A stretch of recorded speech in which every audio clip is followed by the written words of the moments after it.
আসসালামু আলাইকুম প্রিয় শিক্ষার্থীরা, আশা করি সবাই ভালো আছো। আজ আমরা সমূল্যায়ন এখান থেকে অধ্যায়টা আলোচনা করব, সমূল্যায়নটা আলোচনা করব। তো তোমরা এখনও যারা চ্যানেলটি সাবস্ক্রাইব করনি জলদি সাবস্ক্রাইব করে রাখো, আর যারা সাবস্ক্রাইব করেছো তাদেরকে অসংখ্য ধন্যবাদ। তো চলো আমরা আমাদের মূল পড়াতে চলে যাওয়ার আগে একটু বলে নিই, তোমরা অবশ্যই যারা এখনও বিদ্যালয়ের নামটি লেখোনি কমেন্ট বক্সে অবশ্যই কমেন্ট বক্সে লিখতে ভুলবে না তোমাদের বিদ্যালয়ের নামটি, তাহলে কিন্তু আমরা অনেকেই জেনে যাচ্ছি তোমাদের বিদ্যালয়ের নামটি কী। ঠিক আছে? তো দেখো, সমূল্যায়ন আমরা ব্যবসায়ের আইডিয়া সাজানোর ক্ষেত্রে কোন দিকগুলো বিশেষভাবে বিবেচনায় রাখব।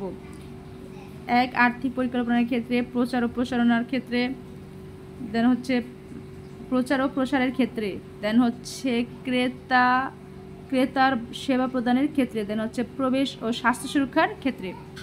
তো এই ক্ষেত্রগুলো আমাদের দেখে নেব এবং এই অধ্যায়ে আমরা নতুন যা শিখেছি। ঠিক আছে? অধ্যায়ে আমরা নতুন যা শিখেছি। তো চলো আমরা উত্তরপত্রটি চলে যাই এবং কমপ্লিট করে ফেলি। তো দেখো, আমরা উত্তরপত্রে চলে এসেছি। আর্থিক পরিকল্পনার ক্ষেত্রে ব্যবসার স্থান সম্পর্কিত ব্যয়, ব্যবসায়ের জন্য প্রয়োজনীয় পণ্য সামগ্রীর সংগ্রহ ব্যয়, ব্যবসায়ের প্রতিষ্ঠান পরিচালনা ব্যয় ইত্যাদি।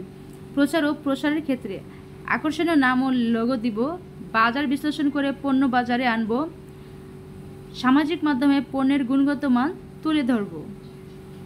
দেখো এবার ক্রেতার সেবা প্রদানের ক্ষেত্রে। তো দেখো, ক্রেতার সেবা প্রদানের ক্ষেত্রে ক্রেতাদের সঙ্গে ভালো ব্যবহার করব, তাদের অভিযোগ ও মতামতের গুরুত্ব দেওয়ার চেষ্টা করব, ক্রেতাদের পছন্দ, রুচি, বয়স, সামর্থ্য বিবেচনায় রাখব। পরিবেশ ও স্বাস্থ্য সুরক্ষার ক্ষেত্রে ব্যবসায়ের কাঁচামাল ও বর্জ্য যেন পরিবেশ দূষণের কারণ না হয়, প্রয়োজনে বর্জ্য ব্যবস্থাপনা পরিশোধনের ব্যবস্থা নিশ্চিত করব। এখন দেখো, এই অধ্যায়ে নতুন যা শিখেছি।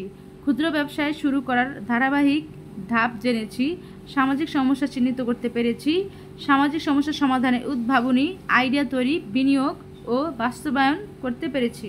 আর এখানে শিক্ষকের মন্তব্য তোমাদের শিক্ষকরাই লিখবেন, এটা নিয়ে তোমাদের টেনশন করতে হবে না। তো আশা করি তোমরা তোমাদের উত্তরটি পেয়েছো। তো যারা এখনও সাবস্ক্রাইব করনি সাবস্ক্রাইব করবে ভেবে রেখেছো, সাবস্ক্রাইব করে ফেলো জলদি। আর এখানে মূল্য নির্দেশিকা যে বিষয়গুলো আছে সবগুলো তোমাদের এখানে দেওয়া আছে পর্যায়ক্রমে, প্লেলিস্ট থেকে তোমরা সেখান থেকে সংগ্রহ করতে পারো। ঠিক আছে? আর যদি কারো কোনো সমস্যা থাকে অবশ্যই আমাকে জানাবে, আর তোমাদের বিদ্যালয়ের নামটিও সাথে সাথে জানিয়ে দিও কমেন্ট বক্সে। তো চলো আজ এ পর্যন্তই।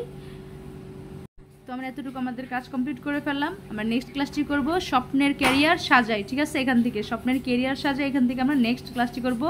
ঠিক আছে? তো আজ বিদায় নেওয়ার পালা। সবাই ভালো থেকো। আল্লাহ হাফিজ।